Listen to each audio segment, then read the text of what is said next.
अमर के पास एक छोटी सी ज़मीन का टुकड़ा था जिसमें वो मेहनत करके खेती करता था। खुद पुराने फटे हुए कपड़ों में घूमता रहता, लेकिन बेटों की फीस किताबों के लिए उसने कभी कोई कमी नहीं आने दी थी। अमर ना जाने कितनी रातें भूखा भी सोया, लेकिन हमेशा बच्चों को पेट भर खाना खिलाया। बच्चों की परवरिश में कोई कमी नहीं रखता था।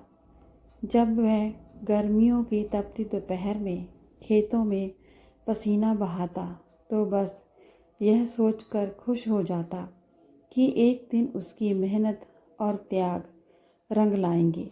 उसने जो सपने अपने परिवार के लिए देखे थे उन्हें उड़ान ज़रूर मिलेगी। समय बीतता गया।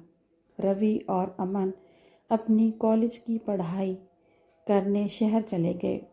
अमर को बेटों की चिंता होती थी कि ना जाने बड़े शहर में बच्चे अपना ख्याल सही से रख पाएंगे या नहीं।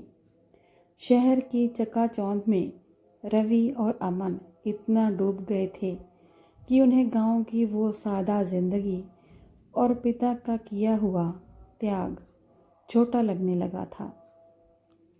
उन्होंने पिता के फ़ोन कॉल को इग्नोर करना शुरू कर दिया था। अमर जब भी बेटों को फ़ोन करता था तो उसे एक के बाद एक बहाने मिलते। पापा, मैं अभी मीटिंग में हूँ, किसी बड़े प्रोजेक्ट के चलते बिज़ी हूँ, बाद में बात करूँगा। अमर बेटों के इस व्यवहार से बहुत दुखी था, लेकिन फिर अपने मन को समझा लेता कि बच्चे अब नौकरी करते हैं, व्यस्त तो रहेंगे ही। अमर अपनी उम्र के अब उस पड़ाव पर आ चुका था कि उसकी सेहत ठीक नहीं रहती थी। खेतों में काम करना भी मुश्किल हो चुका था। हिम्मत होती तो खाना बना लेता, वरना ऐसे ही भूखा सो जाता। उसे बस एक ही उम्मीद थी कि बेटे जब अच्छे से सेटल हो जाएंगे तब मैं चैन की सांस लूँगा। एक दिन ऐसा आया कि वह बिस्तर से उठ ही नहीं पाया। दर्द से कराहते हुए उसने रवि को फ़ोन किया।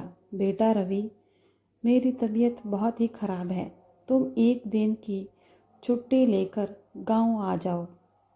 रवि ने कहा, पापा, मुझे ऑफिस में बहुत काम है, छुट्टी मिलना तो बहुत मुश्किल है, आप डॉक्टर को बुलाकर दिखा लो। अमर की आंखें नम थी।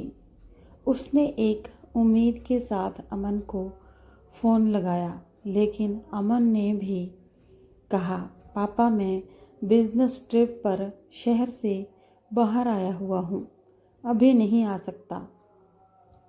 अमर की आंखों में से आंसू बहने लगे। उसे अपने बेटों से कोई भी शिकायत नहीं थी। उसे पता था कि अब उसके पास गिने चुने दिन ही बचे हैं। उसने फिर कभी रवि और अमन को फ़ोन नहीं किया। कुछ दिनों के बाद रवि और अमन के पास गांव के एक पड़ोसी का फ़ोन आया। उसने बताया कि अब उनके पिता इस दुनिया में से चल बसे हैं। दोनों को सुनकर एक झटका लगा। वे तुरंत गांव के लिए निकल पड़े, लेकिन तब तक तो देर हो चुकी थी।